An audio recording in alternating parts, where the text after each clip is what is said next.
Hi, Manna family. We're in a series of studies on the lives of ordinary people in the Bible.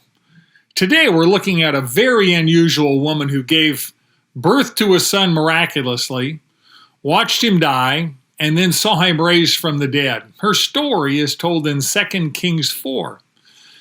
Elisha was a circuit-riding prophet during this period in Israel's history, and he rode throughout Judah preaching and teaching, and on his travels, he met a woman from a village called Shunem, which is about 25 miles east of Mount Carmel in the Jezreel Valley. This prominent, pious, and very wealthy Shunemmite woman understood that God was at work in and through Elijah. She had the gift of hospitality, and her husband built an enclosed room for him and his servant Gehazi on the flat roof of their home, a place where they could stay and rest when they were in town, when they were traveling. They were kind of like a traveling evangelist today who travels from town to town, only they were doing it in Israel as a prophet.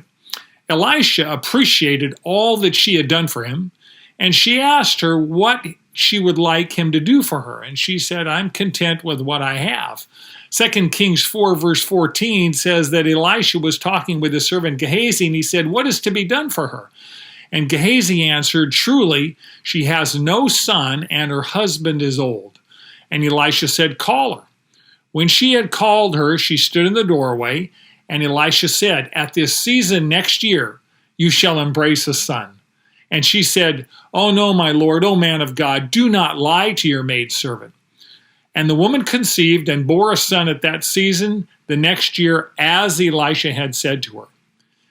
Now, we don't really understand this as well as in ancient times, but her husband was old, and a widow without a son had no one to care for or provide for her. She was going to be very, very vulnerable. There was no Social Security or government programs, so your Social Security programs were your children who would care for you and farm the ancestral land.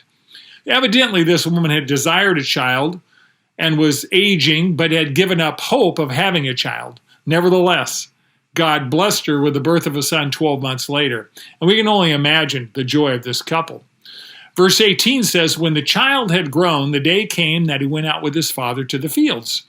And he said to his father, 'My head, my head.' And he said to his servant, 'Carry him to his mother.'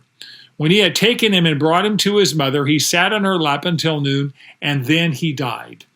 And she, the mother, went up and laid him on the bed of the man of God and shut the door behind and went out." The boy probably died of sunstroke. Now, this mother, if you read the chapter, was not paralyzed with grief. She was galvanized into action, and she galloped a donkey 25 miles to meet Elisha at Mount Carmel, because he was the man of God. Her son was a gift from God, as Elisha had prophesied, and she believed by faith that God was the only solution to his death. So Elisha follows her east, back to her home in Shunem, and verse 32 says, "When Elisha came into the house, behold, the lad was dead and laid on the bed. So he entered and shut the door behind them both and prayed to the Lord. And he went up and lay on the child and put his mouth on his mouth and his eyes on his eyes and his hands on his hands, and he stretched himself on him, and the flesh of the child became warm.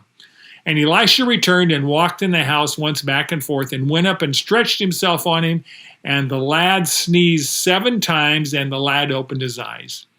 And Elisha called Gehazi and says, 'Call the Shunemmite.' So he called her, and when she came to him, he said, 'Take up your son.' Then she went in and fell at his feet and bowed herself to the ground, and she took up her son and went out." She had gone from agony to ecstasy in a moment of time.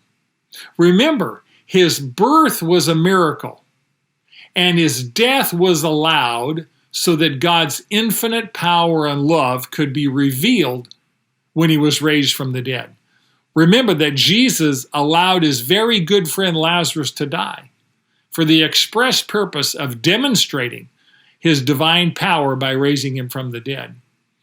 There's so many lessons from the life of this incident. God's plans are sometimes mysterious. We don't know why some people have children and some people don't, and we don't know why some people have children late in life. We don't know why some children die and some don't. God's plans are usually mysterious, but they're always perfect. There may be something in your life that God wants to take away so that he can bring something better in your life. This woman's son died, but her experience of God was so much greater when she saw the power of God in raising him from the dead. In our own life, whether it's an attitude, an action, a relationship, or a goal, we need to surrender that to God and let him bring new life into our life, just like he brought new life into this woman's life. Another lesson is there's power in prayer. Talk to God before you talk to anyone else. God delights in blessing his children in his time, in his way, so trust him. We're all facing difficult times and some things that seem impossible, like death. With God, all things are possible. Remember, God designed us to do life together.